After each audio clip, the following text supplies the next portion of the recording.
opportunity to partner with some other organizations. There are organizations, as you know, that collect coats, warm coats for children mostly and adults in the wintertime. To partner with those kinds of people? I'm open to any opportunity to help others, and that would be one avenue.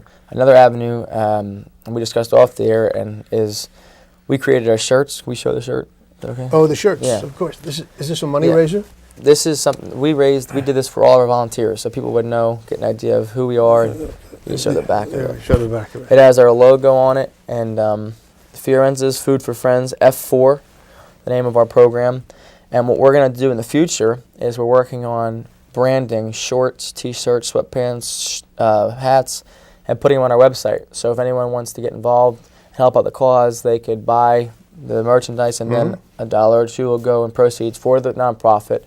I'm also hoping to partner with the breast cancer.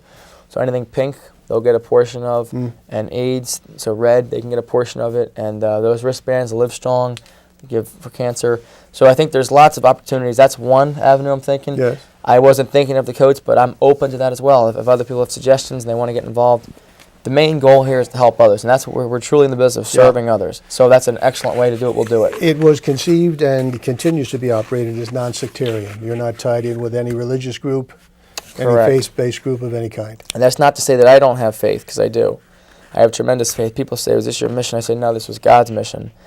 But in the era that we're in and being politically correct, I just focus on goodwill and helping others. And I think that's able to, I don't want to alienate anyone, because everyone's help is welcomed, appreciated, and needed. And whether you are agnostic, atheist, believer, Catholic, doesn't matter, Jewish, doesn't matter. You know, we're all in this together. We're all in this world together. We're all here to try to make a difference in someone's life. I don't know how you're going to do it all. You do this. You work full-time as vice president of marketing in your father's benefits business, which I hope is thriving. You are an athlete, and you hope to continue and pursue that as well as a punter, kicker, with I hope, a recognized football team, if not locally, someplace else. So you've got your professional career, you've got your avocation, that is athletics, you've got this, and somewhere along the line there's got to be your personal life. How do you do it all? How much time does this take now? Oh man, the amount of time that went into this, it was literally, I was doing the football season this year also, so that took up a lot of time during practice. But any other free minute I had for about 4.5 months, it was just intense. Living, breathing, and everything was this. Coordinating, picking up the meals, going to the restaurants, meeting with general managers, and having so many people say no to get those yeses. It wasn't all say yes, yes, yes, yes, yes. But when the yeses came through, it was an unbelievable feeling. So how am I going to balance it all? How am I going to juggle it all? You're going to have to build an organization. I'm going to need help. I think that's one of the things is when we reach out, we have so many people that want to help out in the community. I love to kind of be able to pass on some of this in terms of making the phone calls to help other people that want to help and volunteer and give their time. This folder says the event is December the 19th. It's not a single event, though, is it? Well, because we did it in the eastern part of Pennsylvania and the western part, I couldn't be in two places. Right. I could, but it would have been hard. Yeah. So we served Sunday night and throughout the day, 14 shelters, and 5 of them we actually had volunteers serving at. And then on Monday, the 20th, I was in Pittsburgh at the Light of Life mission. We served about over 150 people. And then on Wednesday, as yesterday, we were in Washington County near California, and we served over 200 people. To what extent are your family members involved? You've got 2 younger sisters, your mother and your father. Yep. Do they roll up their sleeves and they're right there with you? Every step along the way, they've been extremely supportive, and we were just joking about that earlier. We haven't even had time to go Christmas shopping yet because everything's been about getting this program up and off the ground. And from picking up the food, helping out picking up the food from Villanova on last Friday, to sorting it out Saturday, we had 7 counties. So we had 7 teams of volunteers come to Westchester to pick up the food from the warehouse and then deliver it to the different shelters. And then we had 7 different teams on Sunday actually go out and try to serve it or pick up the additional meals that were ready. My dad, mom, 2 sisters, they were there the whole time, checking off the boxes, who took what, keeping track of it, keeping inventory. And then they came out yesterday. My parents came out yesterday to be part of the Washington mission. So unbelievable support from my family. I couldn't do it without them. They're a blessing, and they've always been there for me. Did you get much involvement on the part of the Villanova students? Not this year, but hopefully in the future we'll expand to that. Yeah, because they have programs, yep. right? They, that's the thing. A lot of these organizations already have programs in place, but I believe this is one of those programs that's growing, and people are so passionate about that the Villanova students would be a terrific next outlet. That's one way to take it nationally, through colleges and universities. I was talking to the football department yesterday. We were thinking we could get different football teams across the country to get involved. Yes. And I'm going to go to a meeting in March. You have a few more fingers there for rings. You can work that out. I'm going to go to a meeting in March, hopefully the PSAC meeting, and just address and bring it up and see if it's something they're interested in doing. I know Cal's on board, and Coach Talley and I talked. Unfortunately, they lost in that semifinal game, but before that, prior to that, we were going to try to work together on this. So hopefully maybe we can do that in the July event. And that's a great way of getting even high schools, because they have community service hours they need. Absolutely right. Whoever might need it for community service, this is going to be a terrific way to do that. Well, not just the younger generation, it occurs to me because of my involvement with the 50-plus community. There's a great opportunity to plug into some of the organizations that are promoting community service, volunteerism among 50-plus. I don't mean seniors, because that word is becoming irrelevant these days. But 50-plus people who have time, who have an interest, and would love to be involved in this. Now, it comes to a peak in this time of year, Christmas season. Yep. Then it falls off. How do you keep everybody engaged and energized so that when you need them, you hit a switch and the whole machine comes back into action? I think it's contact, and that's the same thing in the benefit business. If I have a client I'm working with, even if, let's say, I've sold them a life insurance product, a lot of people make the mistake where you stop reaching out, stop keeping contact. I keep tabs on everybody, and I always am, can I help you? Is there anything else you need? Service is the key. So the same thing here with our volunteers. If we can be in connection, whether it's a mass email, just updating them, it becomes like a team. We're all in this together, and that's what we really are. We are a team for others, and that's why I created it. I wanted to get everyone behind it, and the communities themselves, I want them to come alive and give back, even if it's only 1 or 2 days a year, because what that's going to do is it's going to inspire others. And if we see that kind of a difference being made in our local communities, it will be made on a national level. It'll just take a lot of time, and we can do that, though. It's plausible and possible. Derek, you've been doing this for 4 years, and now you've got bigger plans. This is a form of social entrepreneurialism.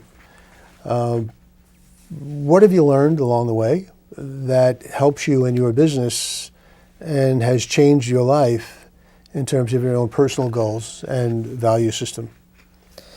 Well, I've learned a lot. I've learned that, we have to sometimes admit we're wrong, and sometimes you have to be able to just admit that something may or may not work out. And then there's other times when, you have to kind of work on being more persistent and just keep fighting through it.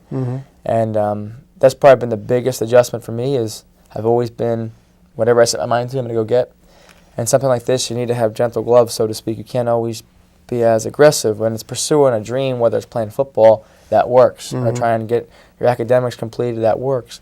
But when you're working with other people, you need to be respectful of their space and what they say and how they feel. And that's been a big adjustment for me, and it's one that I'm glad to make. It's helping me grow as a person. And I think as time passes, I think it'll just benefit me more and benefit the program more. And it'll help us be able to give back to others on a larger scale. Has there been anything in the experience so far that has caused you to be disillusioned? Either because you were disappointed by other people or because the people you serve have not responded in the way that you felt they should? And I don't mean groveling. Right. No, appreciation. I know. No, well, I guess that comes back to expectations. Depends on where you set your expectation level. When I go into something like this, my expectations are not, like you said, I don't look for someone to come up and say, thank you so much, you're the best, you're the man. That's not my goal. That's not my expectations. So if that would have been my goals, I might have been disappointed. My goal was to help others. So our goals were to shoot for 1,000 people. We did well over that. We did 1,500 to almost 2,000 this year. Mm-hmm. We exceeded our expectations. And I'm so proud of everyone that got involved and was supportive and helpful. We had Applebee's in Chester County, in Berks County, Delaware County, all got on board. Mm-hmm. In Montgomery County, we had Little Sicily and Maggiano's. They gave us pastas. And then in Bucks County, we had Cheeseburger in Paradise. Mm-hmm. All came together to kind of get involved and give us That's support. marvelous. Yeah. And then I can't forget out in Lancaster County, we had Good and Plenty. And they gave Amish noodles, Dutch noodles, and cookies. So with all those restaurants on board, that made it worthwhile. When they said yes, and they said, you know what, we believe in what you're doing, Derek, and go out there and get people behind you that believe in that, and we're all in this together, that made it worthwhile. So whatever could have happened after that, when that started happening, it was like a dream come true because people were starting to come together, and it was so much more about, it was not about me, it was about everyone else. Yes. And it was getting the idea past of, this is not me, this is a we thing. It's not a me thing, it's a we thing. We're in this together. And that was the greatest gift when everyone came together. It was like validation. We are doing this together. And the amount of sponsors, like I said, were just terrific. I mean, even Turkey Hill got involved. They gave us milk. I told you earlier about Pepsi and Tasty Cake. It's just nonstop. The sponsors were, and they were just willing to give. Unbelievable.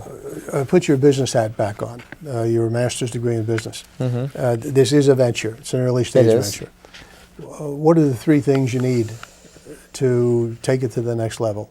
And if it's not national within 3 years, certainly regional, maybe even the eastern part of the country. But what do you need from a business standpoint? What do you need to really expand this, grow it over the next 3 to 5 years? Three things, other than money. I was going to say that's probably the biggest. Other than money. It's not money. That's not the answer. Right.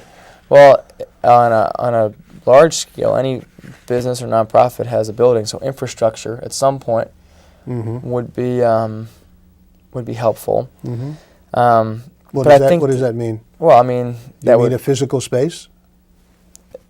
If we're thinking in terms of how would you ideally grow it, I think infrastructure would be helpful, but it's not something I think we need since we have this new wave of communication. It's virtual, yes. Infrastructure could be web-based. Yes. And I think that's where our website's going to come in handy. And, is that up? It is up. Fully developed? Fully developed, fully functioning, fully running. And the website is up on the screen, or has been up on the screen, I hope, during this interview. It will be. Yeah. But for the sake of people like me, it is what? www.f4our.webs.com.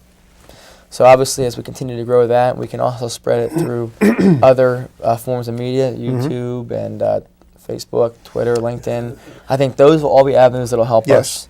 And then just getting the word out, because people want to do this. If we can get people in place that kind of do what I've done in terms of calling the restaurants in different states, that's where the key's going to be. If I can have someone else, like let's say Joe Jones in Texas calls up, Applebee's or and says, hey, would you guys want to donate meals? And they say, sure. And then Joe Jones organizes the volunteers and they pick up the food. That's the kind of thing it's going to take. It's going to take other people making the calls, because I can't make all the phone calls for it to grow.